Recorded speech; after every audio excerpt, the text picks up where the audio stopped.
Bienvenidos a la clase virtual de Zootecnia e Historia. Los objetivos de la clase Zootecnia e Historia son que el alumno conozca qué es la zootecnia y la importancia de la misma, se interiorice acerca de la evolución que sufre la zootecnia en el mundo y en el país, conozca la evolución de la ganadería en el país. La evaluación de esta clase se encuentra en el trabajo práctico número 1.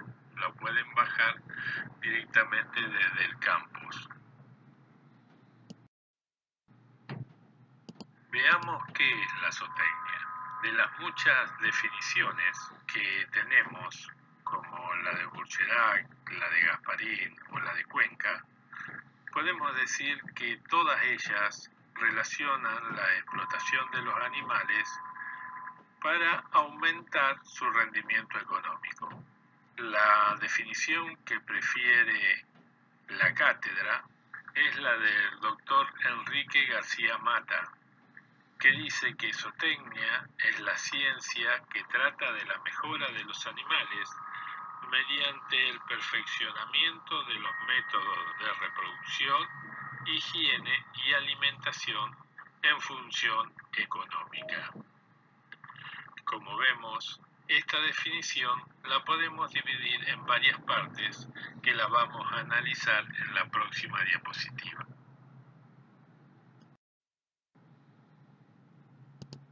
Cuando en la definición habla de la mejora de los animales, debemos entender que esta mejora tiene el objetivo de producir el mayor rendimiento de acuerdo a los requerimientos humanos.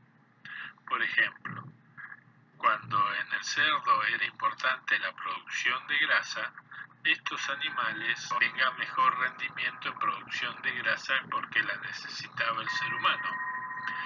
Cuando surgieron los aceites vegetales, la grasa perdió valor y aumentó el precio de la carne, por lo tanto se mejoraron los animales para que sean más productores de carne y dejaran de producir grasa. A esto se refiere lo que dices de mejora de los animales.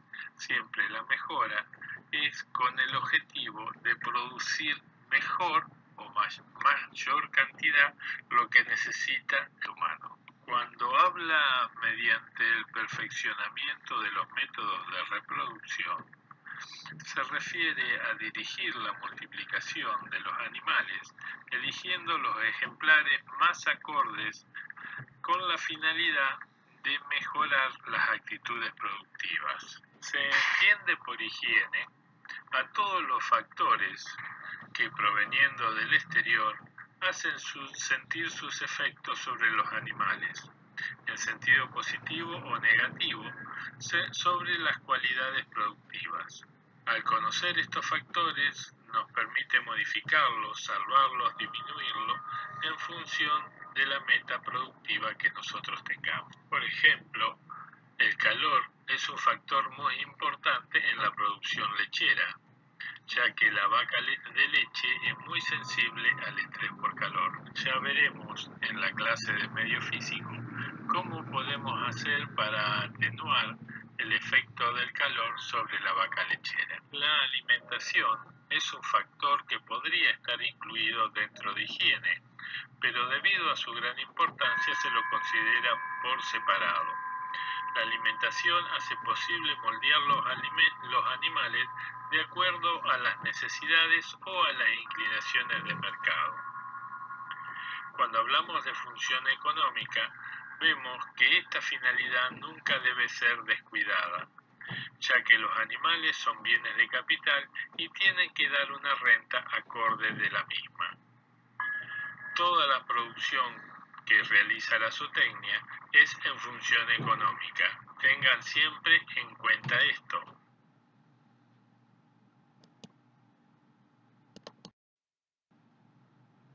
La función del veterinario como zootecnista es obtener de los animales la mayor producción posible, siempre y cuando sea económicamente rentable.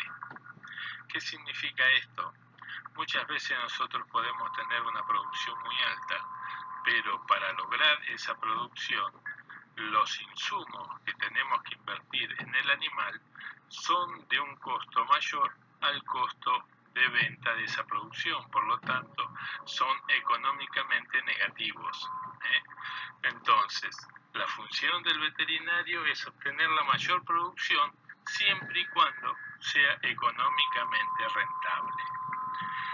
Podríamos decir que en esta materia vamos a ver los principios que se aplican en la crianza y en la explotación de los animales, ya sea mejorando el medio ambiente o la alimentación, con el fin de aumentar los rendimientos productivos y perpetuar esos progresos mediante la aplicación de las leyes de la genética.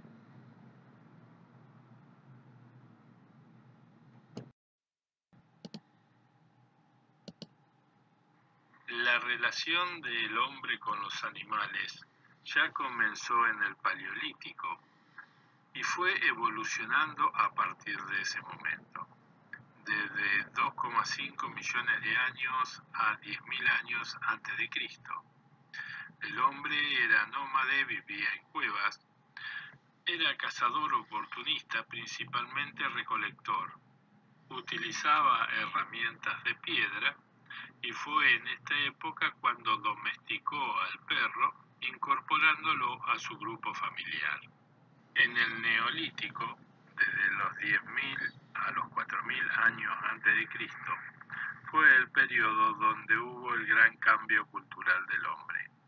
Se volvió sedentario, empezó a desarrollar la agricultura y en lugar de cazar los animales, comenzó a criarlos, surgiendo así la ganadería. Los persas sobresalieron en la domesticación y cría de equinos. Los egipcios domesticaron y criaban asnos y bovinos. Los griegos y romanos domesticaron casi todo tipo de animales. Si nos referimos también al orden en cual fueron domesticados, podemos decir que en primer lugar fue el gato, que se domesticó entre 10.000 y 9.000 años antes de Cristo por parte de los egipcios. De 8.500 a 8.000 años antes de Cristo se domesticaron los bovinos y los ovinos. De 7.500 a 7.000 años antes de Cristo se domesticaron los cerdos y los equinos fueron los últimos en domesticarse en 2.500 a 2.000 años antes de Cristo. En la Edad Media ya aparecieron tratados sobre agricultura y ganadería, influenciados por la civilización árabe que en ese momento ocupaba el norte de África y España. Pero el verdadero mejoramiento de los animales comenzó en la segunda mitad del siglo XVIII con lo que fue la Revolución Industrial, en 1760 en las Islas Británicas. Esta revolución industrial generó modificaciones en las sociedades urbanas, puestos de trabajo, haciendo que la población rural emigrara hacia las ciudades. Esto generó dos situaciones que se potenciaron una a la otra. Por un lado, al disminuir la población rural, se generó menor cantidad de alimento, y por el otro, al aumentar las poblaciones en las ciudades, hubo aumento de las demandas de productos agropecuarios, principalmente la carne. La demanda de ganado vacuno requirió el mejoramiento de los animales, buscar animales que crecieran más rápido, de mayor precocidad y con mayor terneza de la carne. Es así que surgió el que es considerado el primer zootecnista de la historia, llamado Robert Bakewell. En la próxima diapositiva analizaremos los principios zootécnicos que creó este hombre y que aún hoy se consideran válidos. Robert Bakewell, para obtener animales de mejor rendimiento, desarrolló experimentos y generó teorías, como hoy lo haríamos a través del método científico. Como resultado de sus trabajos experimentales, desarrolló algunos principios que aún hoy constituyen la base de la crianza práctica actual.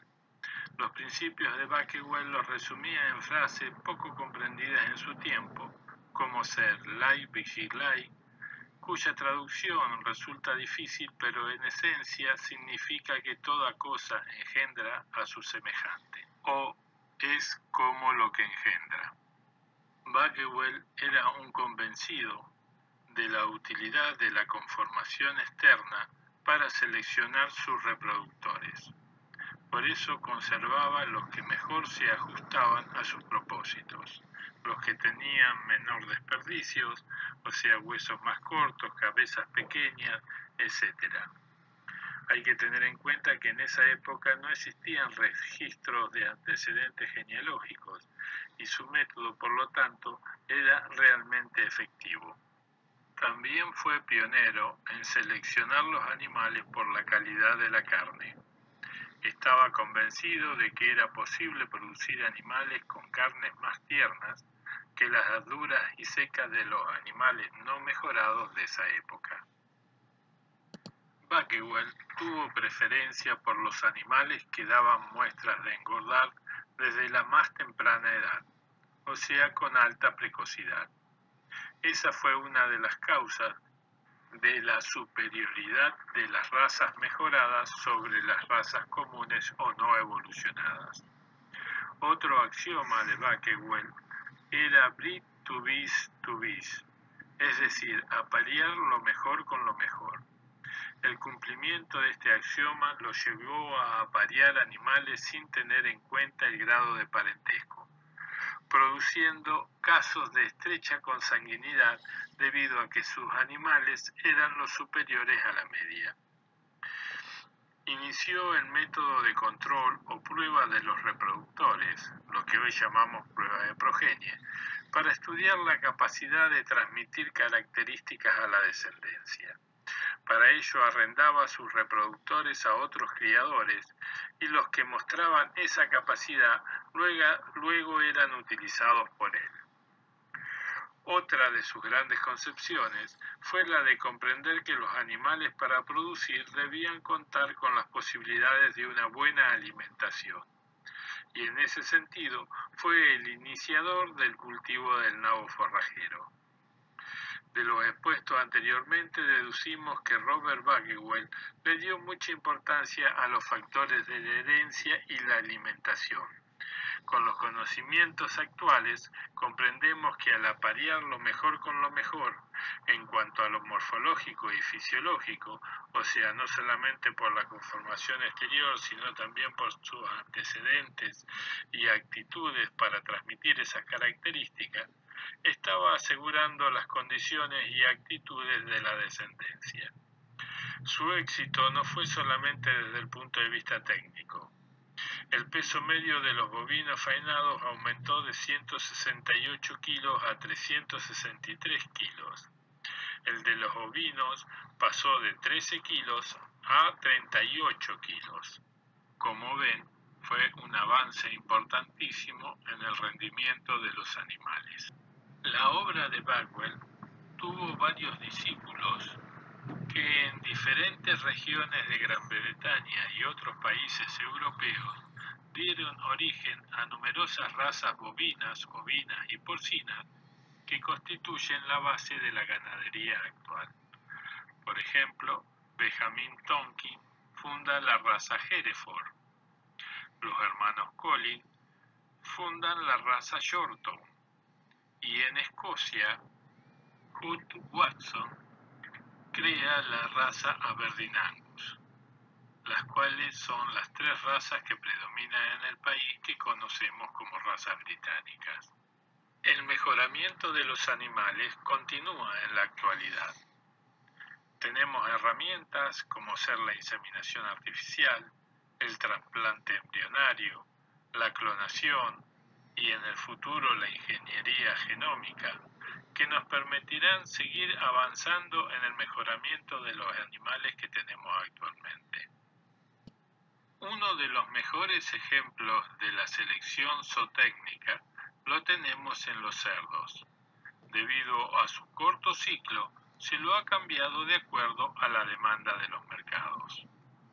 A partir del jabalí, que tenía un desarrollo de un 70% en el tren anterior y un 30% en el tren posterior, en la Edad Media se pasó a un cerdo tipo grasa, o sea, tenía un 50% en el tren anterior y un 50% en el tren posterior. Este animal era un excelente productor de grasa porque en ese momento la grasa se utilizaba para la fritura, para cocinar, para las velas, etcétera, etcétera. A partir de 1950, cuando aparecieron los aceites vegetales, el valor de la grasa disminuyó y aumentó el precio de la carne, de la proteína. Es así que se modificó la forma del cerdo, teniendo un 70% en el tren posterior y un 30% en el tren anterior. Se prefiere el tren posterior porque ahí están los cortes de mayor valor, como son el lomo, el jamón, etc. En la actualidad eso se está modificando, porque adquiere valor la paleta. Así, el cerdo tiene un 60% de desarrollo en el tren posterior y un 40% en el tren anterior. Como verán, hemos dado vuelta la forma del cerdo en cuanto a la distribución del peso y en cuanto al tipo de producción que estamos buscando.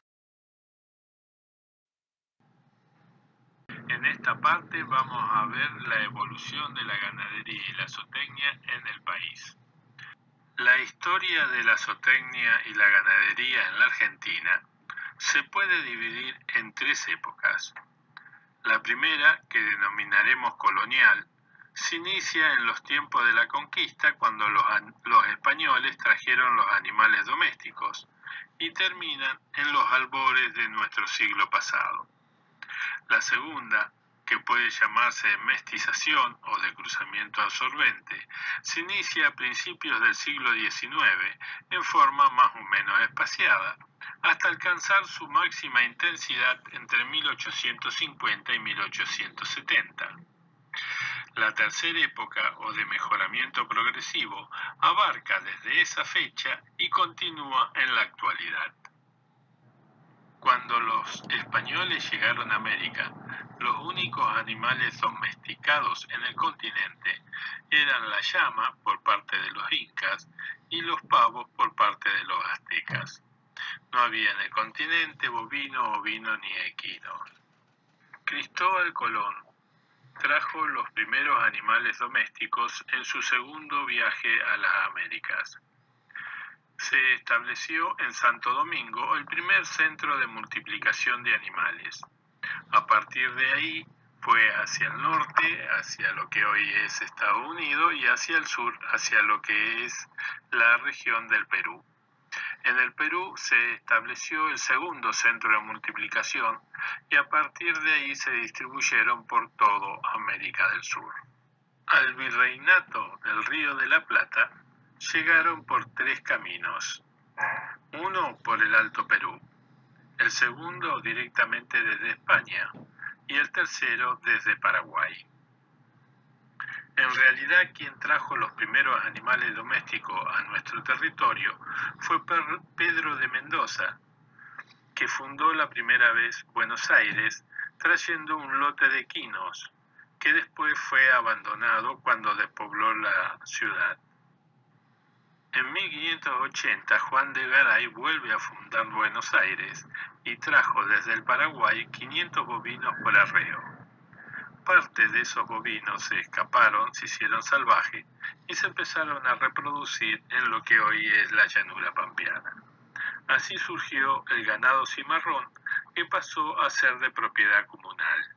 Así surgieron las vaquerías, donde solo se aprovechaba el cebo y la grasa, dejando abandonado el resto de la carne.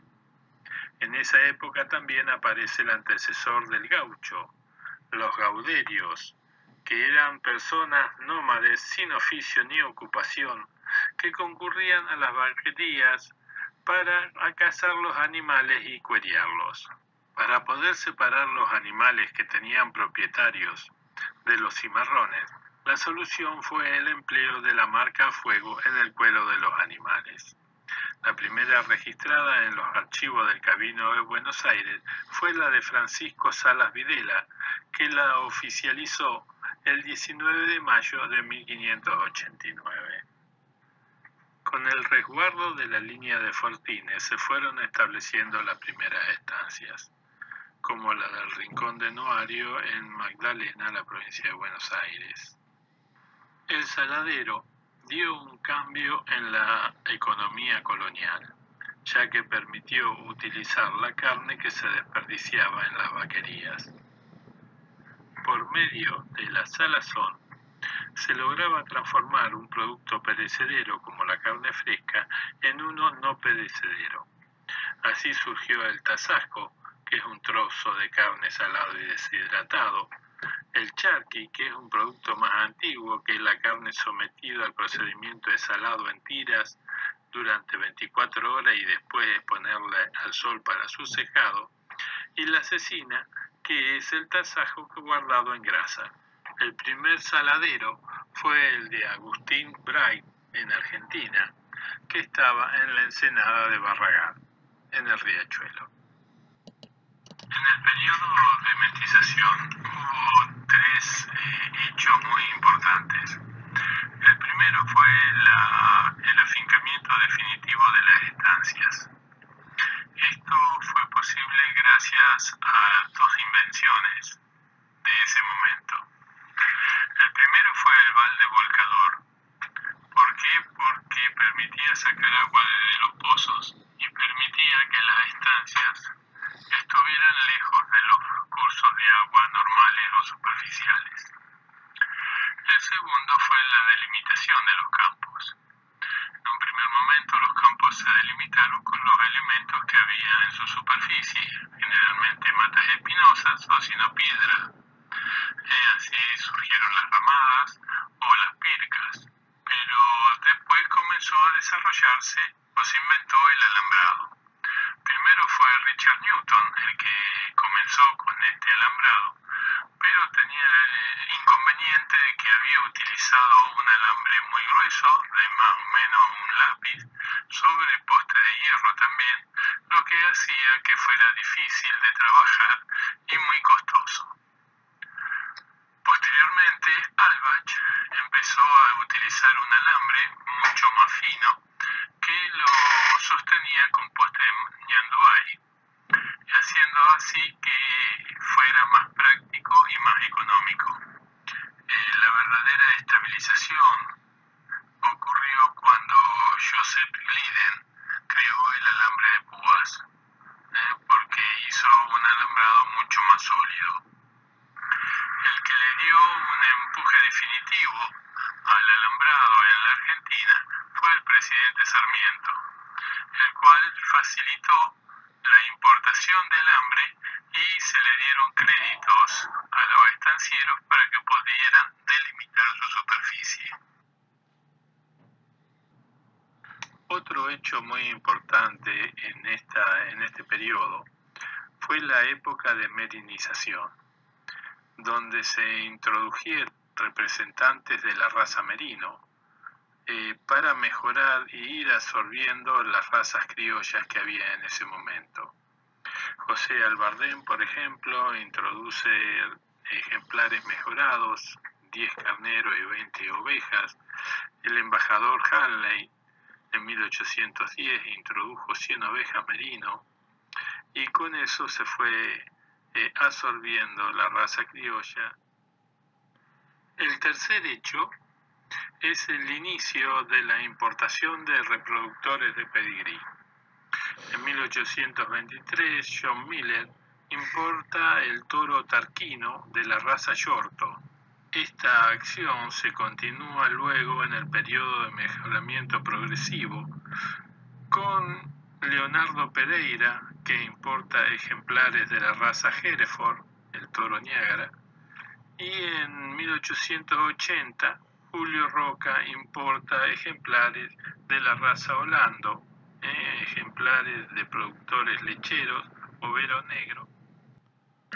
Ahora voy a destacar los hechos más importantes del periodo de mejoramiento progresivo, aparte de la importación de las dos razas que hablamos anteriormente.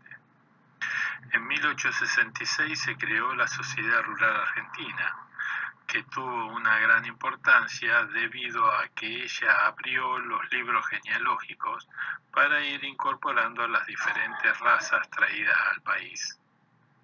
De 1878 a 1879 fue la campaña del desierto.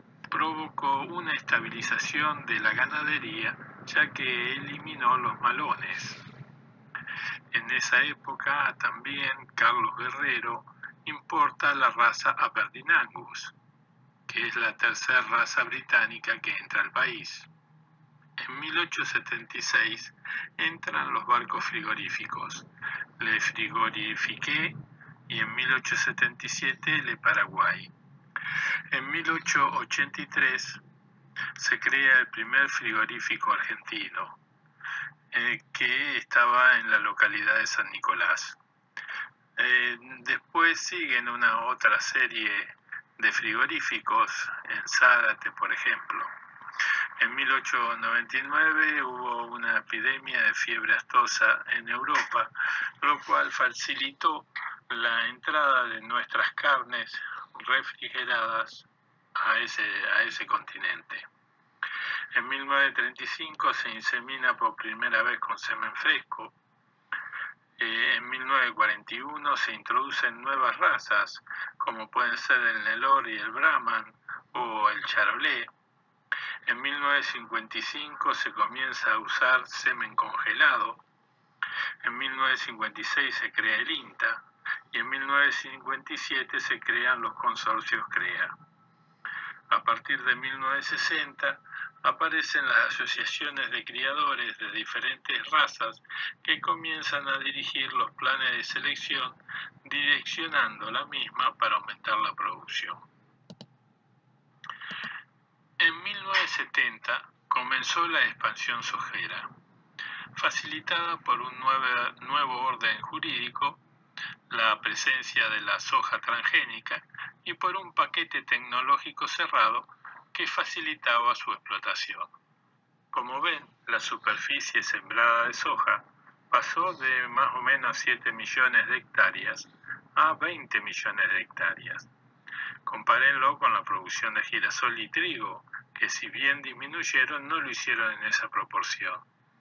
¿Qué significa esto? Que la superficie sembrada de soja fue arrebatada a la ganadería. La ganadería pasó a regiones marginales porque no podía competir económicamente con la producción de soja. En el siguiente cuadro se comparan el número de explotaciones agropecuarias y la cantidad de cabezas de ganado entre 1988 y 2002. Vemos que el número de establecimientos ha disminuido, sin embargo, el número de cabezas totales se mantuvo o en algunos casos se incrementó, por ejemplo en bovinos. ¿Qué significa esto? Que si bien el número de productores disminuyó, hubo una intensificación en la producción debido a la tecnificación. La fiebre aftosa siempre ha sido una enfermedad que actuó como barrera para la exportación de nuestras carnes, principalmente a Europa y a Estados Unidos. A partir del año 1990, SENASA comenzó el plan de erradicación en todo el país. En 1996 se declaró libre de aftosa con vacunación. En 1999 fue libre de aftosa sin vacunación y en el año 2000 se declaró al país como libre de aftosa. Esto es lo que permitió una nueva perspectiva en la exportación de carne al entrar en el circuito mundial no aftósico. En febrero del 2007 se declaró nuevamente al país libre de aftosa con vacunación, debido a que pasaron algunos casos, principalmente en la zona de Formosa, de Jujuy, de Salta, que provenían desde Paraguay y desde Bolivia. El país es libre de encefalitis espongiforme bovina, o sea, del mal de la vaca loca, que esa fue una resolución de SENASA 1389 del año 2004. Esa es una de las grandes ventajas que tiene la carne argentina sobre las carnes de otros países como puede ser Estados Unidos o Europa.